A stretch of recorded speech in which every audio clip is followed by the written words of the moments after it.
Heartily welcomes to all of the students on the 6th lecture on electrostatics for class 12. आज हम देखेंगे अध्यारोपण का सिद्धांत।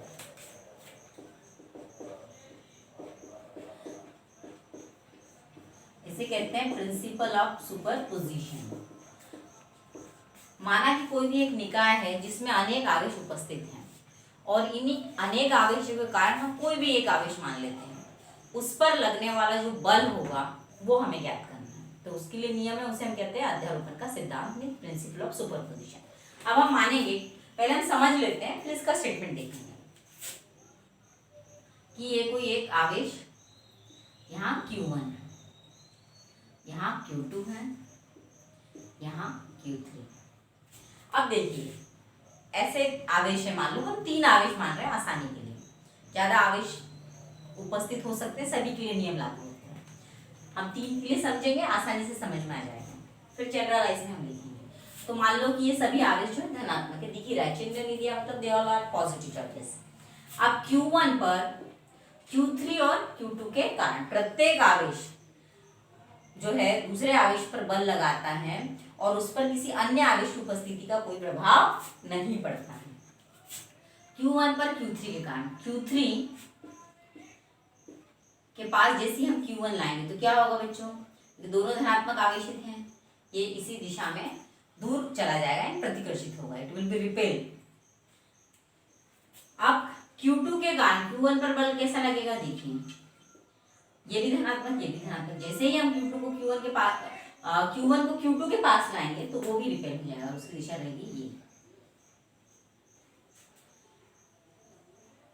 ये दिशा रहेगी Q13, या आप सॉरी इसको हम F13 लिख लेते हैं। ये बल की दिशा है on 1, force on 1 due to 3, ठीक है ये। और ये दिशा क्या रहेगी, F12, मतलब आवेश 1 पर 2 के कारण बल। और इनका परिणामी बल क्या रहेगा, आप जानते हैं कि अगर दो फोर्सेस हैं जो 90 डिग्री पर एक दूसरे पर एक्ट हो रहे हैं तो इनका परिणामी कितना होता है बच्चों, आप लोगों को पता होगा। परिणामी जैसे हम A और B के लिए लेते हैं तो जनरली इनका परिणामी कितना आता है, √A² + B² + 2AB cos theta. अगर दोनों के बीच में कितना एंगल है, 90 का एंगल है, तो cos 90 0 होता है, तो कितना आएगा ये, √A² + B², because this term will become 0। उसी तरीके से अब यहाँ पर भी ये दोनों जो आ रहा है, ये बल जो आ रहे हैं Q1 पर Q3 और Q2 के कारण, तो इसका परिणाम कितना रहेगा, क्योंकि इनके बीच में 90 का एंगल है, F13 का स्क्वायर + F12 का स्क्वायर, जितना भी आएगा और ये जो रहेगा इस तरफ रहेगा, इसके डायरेक्शन। तो इसका मतलब हम इसको जनरलाइज केस में ये कह सकते हैं, स्टेटमेंट ये कह सकते हैं कि अनेक आवेशों के निकाय में किसी भी एक आवेश पर अन्य आवेशों के कारण लगने वाला परिणामी बल प्रत्येक आवेश के कारण लगने वाले बलों के सदिशों के बराबर होता है। मतलब कि अनेक आवेशों के निकाय में किसी भी एक आवेश पर लगने वाला परिणामी बल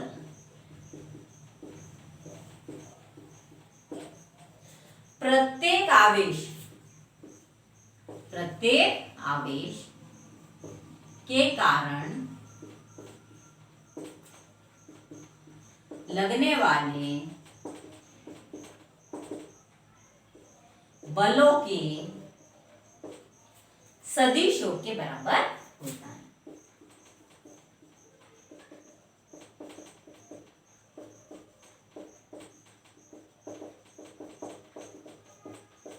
ठीक है, तो ये है अध्यारोपण का सिद्धांत, इसी को हम क्या कहते हैं, प्रिंसिपल ऑफ सुपरपोजिशन। अब अगला पॉइंट है हमारा, इसको हम जनरलाइज केस में देखेंगे कि मान लो n आवेश उपस्थित है। ये तो हमने सिंप्लिसिटी के लिए हमने केवल 3 आवेश लिए, मान लो n आवेश अगर सिस्टम में या निकाय में उपस्थित है तो उसके लिए हम इसको कैसे लिखेंगे। तो ये स्टेटमेंट आपको समझ में आ गया होगा कि अनेक आवेशों के निकाय में किसी भी एक आवेश पर अन्य आवेशों के कारण लगने वाला परिणामी बल प्रत्येक आवेश के कारण लगने वाले परिणामी बलों के सदिश योग के बराबर होता है। और यही क्या है, अध्यारोपण का सिद्धांत, means it is a principle of superposition. अब हम इसको n आवेशों के लिए देखेंगे।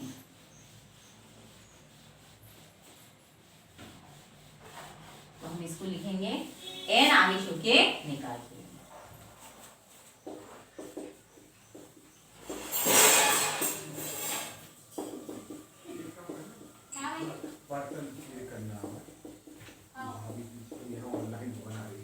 तो n आवेशों के निकाल के हम क्या करेंगे कि मान लो हम Q1 पर ही बोल रहे हैं, Q1 पर ही ले रहे हैं, Q2 Q3 up to Qn आवेश उपस्थित है, Q1 से लेकर Q1 Q2 Q3 up to Qn आवेश उपस्थित है। और हम ले रहे हैं Q1 पर अन्य आवेशों के कारण कितना बल लगेगा। तो हम इसको परिणामी बल F बराबर लिखेंगे F1 1 पर, एक पर, 1 पर किसके कारण, 2 के कारण, प्लस F एक पर किसके कारण, 3 के कारण, प्लस F एक पर किसके कारण, 4 के कारण, अप टू सो ऑन। इसको हम क्या लिखेंगे F1। तो इस तरह से किसी भी एक आवेश पर, किसी भी एक आवेश पर अन्य आवेशों के कारण लगने वाला परिणामी बल प्रत्येक आवेश के कारण लगने वाले परिणामी बलों के सदिश योग, ये कौन सा योग है, सदिश योग के बराबर होता है। और यही क्या है, अध्यारोपण का सिद्धांत है। अब इस पर आधारित हम एक न्यूमेरिकल करेंगे। तो न्यूमेरिकल ऐसा है कि हमें दिया हुआ है कोई भी एक, माना कि एक वर्ग है, स्क्वायर है, इसकी भुजा है 20 सेंटीमीटर, इसके कोने हम A B C D लिख देते हैं, प्रत्येक पर 60 माइक्रोकूलम आवेश रखा हुआ है। और इस निकाय के किसी भी, क्योंकि वर्ग के चारों कोनों पर रखा है, किसी भी एक बिंदु पर अन्य आवेशों के कारण लगने वाले परिणामी बल की हमें गणना करनी है। क्वेश्चन आपको समझ में आ गया होगा कि एक वर्ग है, प्रत्येक उसकी भुजा जो है 20 सेंटीमीटर, क्योंकि इसकी प्रत्येक भुजा बराबर होती है, प्रत्येक कोनों पर जो है 16 माइक्रोकूलम का आवेश रखा हुआ है, 16 माइक्रोकूलम, और किसी भी एक बिंदु पर हमें अन्य आवेशों के कारण लगने वाले परिणामी बल की गणना करनी है। तो अब हम इसको देखते हैं। देखो गिवन दिया हुआ क्या है, सबसे पहले हम लिखते हैं कि गिवन क्या दिया हुआ है, क्योंकि देखो Q1 is equal to Q2 is equal to Q3 is equal to Q4 is equal to कैसे Q, क्योंकि इनकी सबकी वैल्यू बराबर है। और इसको हम क्या लिखेंगे 60 माइक्रोकूलम। बट आपको पता होगा कि हमें किसी भी आवेश को हमेशा SI सिस्टम में कन्वर्ट करना होता है। तो 16 माइक्रोकूलम को जब हम SI में कन्वर्ट करेंगे तो हो जाएगा 16 × 10⁻⁶ कूलम, 16 × 10⁻⁶ कूलम। उसके बाद में A, suppose this is the side of square, square की साइड है A, और तो इसको हम कितना लिखेंगे 20 centimetre, actually it is 0.2 metre. But जैसे कि मैंने आपको बताया कि just convert it all in the 10 power of 10, 10 की पावर में कन्वर्ट करना इसलिए जरूरी, क्योंकि 10 की पावर में जब हम इसको कन्वर्ट करते हैं तो कैलकुलेशन आसान होती है। क्योंकि क्या होता है कि हमें स्क्वायर करना होता है, 0.2 × 0.2 हम जल्दी जल्दी में 0.4 लिख देते हैं, एक्चुअली वो 0.04 होता है, और फिर हमारा न्यूमेरिकल गलत हो जाता है। क्योंकि एग्जाम में ये जो है कंपटीशन में के लिए इंपॉर्टेंट न्यूमेरिकल, इस तरह के न्यूमेरिकल आएंगे, और फिर उसमें 10 की पावर का ही अंतर होता है। जैसे अगर आंसर मान लो आपको 4 आंसर दिए हैं और एक्चुअल आंसर मान लो 20 न्यूटन है, तो उसमें 4 ऑप्शन इस तरह से होंगे 2 न्यूटन, 20 न्यूटन, 200 न्यूटन, 2000 न्यूटन। बस फर्क जो है जनरली 10 की पावर का ही होता है। तो इसीलिए हमें 10 की पावर पर ज़्यादा स्पेशली फोकस करना है। तो 0.2 मीटर को हम क्या लिखेंगे 2 × 10⁻⁻1 मीटर। हमें इसको 10 की पावर में कन्वर्ट करना है, सबको हम 10 की पावर में कन्वर्ट करना। अब हम मानेंगे किसी भी के लिए भी मान सकते हो आप, A कोना, B कोना, C कोना है, D, हम D के लिए मान लेते हैं, ठीक है, D बिंदु के लिए। तो पहले D पर A के कारण लगेगा, A बिंदु पर जो आवेश रखा है, B बिंदु पर आवेश रखा है और C बिंदु पर आवेश रखा है, इसके लिए। तो देखो इन दोनों के लिए मान लेते हैं हम कि D बिंदु पर A पर रखे आवेश के कारण बल। तो आप देखिए कूलॉम के नियम से हम कहेंगे, इसको हम कहेंगे FDA। इस बल को हम नाम दे देंगे ताकि हमें कंफ्यूजन ना हो कि FDA मतलब D पर A के कारण, G पर जो जिस पर लगता है उसको हम पहले नोटेशन में लिखते हैं और जिसके कारण लगता है उसको हम बाद में लिखते हैं। तो हम इसको क्या लिखेंगे FDA इज इक्वल टू क्या हो जाएगा सूत्र से 1/4πε0। वैसे Q1 Q2 अपॉन r² होता है, तो हम इसको क्या लिखेंगे, क्योंकि Q1 Q2 सब बराबर है तो हम Q² कर देते हैं और अपॉन r² कर देते हैं। नाउ हम इस पर इसमें हम वैल्यूज पुट करेंगे, तो ये हो जाएगा 1/4πε0 Q² अपॉन r²। तो ये हो जाएगा 9 × 10⁻9 इंटू Q² कितना है, Q कितना है 60 × 10⁻6 का या तो आप स्क्वायर कर दो अपॉन 2 × 10⁻1 का स्क्वायर। तो ये कितना हो जाएगा 9 × 10⁻9 इंटू 16 × 16 तो 256 × 10⁻12 अपॉन 2 × 2 का स्क्वायर 4 और -1 का स्क्वायर 4 × 10⁻2। अब इसको हम पहले 10 की पावर कन्वर्ट कर लेते हैं। तो देखो आप ये 10⁻9 ये ऊपर जाएगा प्लस हो जाएगा, तो ये 9 + 2 और ये जो है ये 10⁻12 है, ये 9/4 × 256। ये कितना हो जाएगा 4 से अगर हम इसको डिवाइड करेंगे तो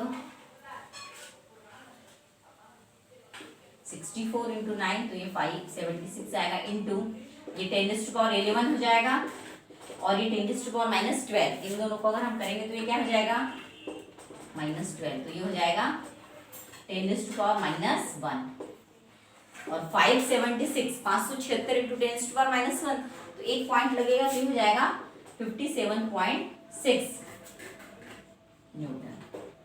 तो इसका मतलब सिंपल कैलकुलेशन है, कुछ भी नहीं है, वैल्यूज केवल पुटअप करना है, बहुत आसानी से हो जाएगा आपका। तो ये कितना आएगा 57.6। अब हमें एक बात ध्यान रखनी है कि इसकी बल की दिशा क्या रहेगी, देखिए A और D, तो चूंकि ये भी पॉजिटिव और ये भी पॉजिटिव, दिशा क्या रहेगी ये। अब हम यहीं पर C के कारण और देख लेते हैं, जो C के कारण जो बल रहेगा वो कितना है, इसको ऐसे देख लेते हैं। इससे ये D ये A के कारण, अब C यहाँ पर है, ये भी पॉजिटिव है, D को क्या करेगा इस ओर बल लगाएगा C के कारण, ठीक है, इस तरफ लेगा। अब एक बात हमें कैलकुलेट करने की जरूरत नहीं है, देखो C और D पर जो बल लगेगा इस ओर लगेगा तो Q प्रतिकर्षित होगा और फार्मूला क्या लगेगा 1/4πε0 Q अपॉन r²। अब देखो sorry Q² upon r², Q की वैल्यू तो हमें पता ही है, Q² 16 × 10⁻6 और ये साइड भी कितनी है, क्योंकि ये स्क्वायर है तो इसकी हर साइड इस side is equal, so the value will be again 57.6। तो इस पर जो बल लगेगा जिसके कारण हमें हर चीज कैलकुलेट करके देखने की जरूरत नहीं है, बिकॉज हमें टाइम भी हमारे लिए इंपॉर्टेंट होता है। So it is very important कि एक हमने जो किया है इस पर इसी को हम दूसरा रख देते हैं, क्योंकि हमारे पास इतना टाइम नहीं होता है कि हम हर एक को कैलकुलेट करें। तो अब इसका मतलब बिंदु D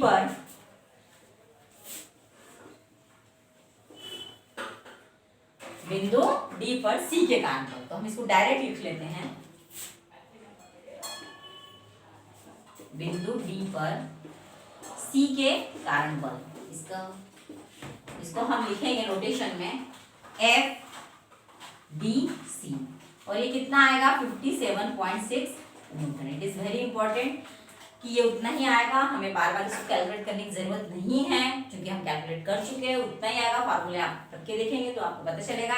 अब एक बात है कि दो बल बार बार देखने हैं, दो बल अगर 90 डिग्री एंगल पर होते हैं, ये 90 डिग्री एंगल पर है, तो इनका परिणामी बल और दोनों की वैल्यू बराबर है, ये भी 57.6 है और ये भी 57.6 है, तो इनका परिणामी बल एग्जैक्ट बीच में होगा और वो कितना होगा, वो होगा √, क्योंकि 90 का एंगल है तो इन दोनों का जो परिणामी होगा, इसको हमने कहा है FDA और इसको हमने क्या कहा है FDC।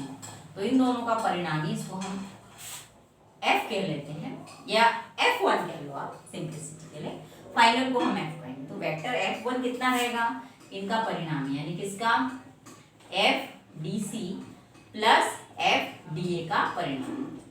तो इसको हम कैसे निकालेंगे बच्चों, क्योंकि ये सदिश राशि है और दो सदिश जब एक दूसरे से 90 एंगल पर स्थित होते हैं तो इनका परिणाम सिंपली हम फार्मूला वही लेंगे, √a² + b² + 2ab cos theta. और यहाँ पर अगर हम वही फार्मूला लगाएंगे तो ये आ जाएगा FDC का स्क्वायर प्लस FDA का स्क्वायर, क्योंकि दोनों 90 डिग्री एंगल पर स्थित है। और इसको हम जब सॉल्व करेंगे तो ये कितना आएगा, सिंपली क्योंकि हम इसको कैलकुलेट कर चुके हैं तो ये आएगा 57.6 का स्क्वायर प्लस 57.6 का स्क्वायर। इसको हल करेंगे तो सिंपली आएगा 57.6√2 और इसकी वैल्यू जब हम रखेंगे एक्चुअली √2 मीन्स 1.414 और ये आएगी 81.44 न्यूटन। अगर आप इसको कैलकुलेट करोगे तो it will be nearly equal to 81.44 newton. तो ये हो गया परिणामी बल। अब हमें बिंदु B बचा है, तो बिंदु B के कारण इस D पर जो परिणामी बल है वो हमें देखना है। तो हम उसको देखते हैं। तो देखो इस दिशा में रहेगा, उसकी दिशा रहेगी ये, सिंपली मतलब अगर आप उसको देखोगे तो वो इसी दिशा में एक्ट होगा और इसको हम क्या कहेंगे, FDB। अब एक बात समझनी है कि क्योंकि आप लोग जानते हो कि ये डायगोनल है, it is actually a diagonal of a square. तो स्क्वायर की ये डायगोनल है और डायगोनल जो होती है वो साइड का कितना होती है, √2 टाइम्स होती है। तो इसकी वैल्यू कितनी आएगी, 2 × 10⁻⁻1 × √2, बिकॉज ये क्या है, ये स्क्वायर का डायगोनल है और डायगोनल जो होता है इसको हम हल करते हैं तो ये √2 टाइम्स आता है किसी भी साइड का। तो हमें ये पता चल गया, अब हम फार्मूले में रखेंगे इसको, हम एक बार देख लेते हैं वैल्यू पुट करके। तो हम इस बल को कहेंगे FDB, मतलब बिंदु D पर जो आवेश है उस पर बिंदु B पर जो आवेश है उसके कारण बल। तो फार्मूला वही हमारे कूलम के नियम का लगेगा, 1/4πε0 Q², यहाँ सभी आवेश बराबर है इसलिए हम सिंपली Q² रख रहे हैं और अपॉन इनके बीच का जो डिस्टेंस है अपॉन इनमें से सिंपली BD², और BD² कितना रहेगा, इसकी वैल्यू रख दो 9 × 10⁻⁹ इंटू Q² मीन्स 16 × 10⁻⁻6 का स्क्वायर अपॉन BD का होल स्क्वायर। BD कितना आ रहा है, 2 × 10⁻⁻1 × √2 का स्क्वायर। इसको हम बच्चों हल करेंगे तो ये सिंपली हम पहले वैल्यूज लिख लेते हैं, आपको अपने आप समझ में जाएगा। 9 × 10⁻⁹ इंटू 256 × 10⁻⁻12 इसका स्क्वायर अपॉन 2 का हो जाएगा 4 √2 का 2 × 10⁻⁻2। अब आपको एक बहुत अच्छी बात है जो आपको समझ में आएगी कि इसकी वैल्यू, ये 2 अगर आप छोड़ दें तो ये इतनी वैल्यू हम कैलकुलेट कर चुके हैं, ठीक है। ये आई है हमारी 57.6, इसके पहले भी हम 2 बार कैलकुलेट कर चुके हैं और इतनी वैल्यू कितनी आई है बच्चों, 57.6, और ये जो है ये आएगा 28